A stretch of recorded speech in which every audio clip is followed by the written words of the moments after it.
பிரியமானவர்களே, இந்த சிலுவை தியான தினத்திலும் கூட ஏசப்பா இன்றைக்கு நம்ம சொல்ற வார்த்தை என்னன்னு கேட்டீங்கன்னா, எபிரேயர் 2ஆம் அதிகாரம் 18ஆம் வசனங்க.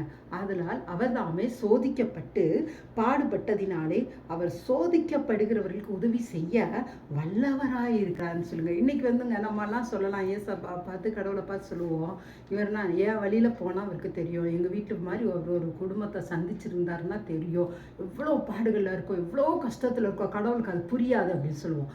ஆனா அப்படி இல்லைங்க. இந்த எல்லா பாடுகளையும் அவர் சிலுவையிலே சுமந்தார். நம்ம நம்ம வந்து நம்ம குடும்பம் ஒரு ஆளோட பாடுகளை தங்க படுறோம். ஆனா அவர் வந்து எப்படியா சிலுவையில அந்த உலகத்துல இருக்க எல்லாருடைய பாவம், சாபம், வியாதி, மரணம், பாடுகள், துன்பங்கள் எல்லாவற்றையும் அவர் சிலுவையிலே சுமந்தாராங்க. எப்படி அவர் கஷ்டப்பட்டு இருப்பார் பார்த்தீங்களா? அதெல்லாம் எதுக்குன்னா நம்ம படுற பாடுகள் வந்து நம்மளை ஈஸியாக விடுவிக்கிறதுக்காக. அவருக்கு தெரியுங்க, இன்னைக்கு நீங்க எந்த பாதையில போறீங்க, எவ்வளவு வேதனைகளை போறீங்கன்னா அவங்களுக்கு தெரியுங்க. அதனால அவர் என்ன செய்வார்னு கேட்டீங்கன்னா, அவர் தான் போனதை நினைவு கூறுவாருங்க. உங்க கஷ்டத்துல இருந்து அவர் விடுவிப்பாருங்க. தேங்க்யூங்க. God bless you.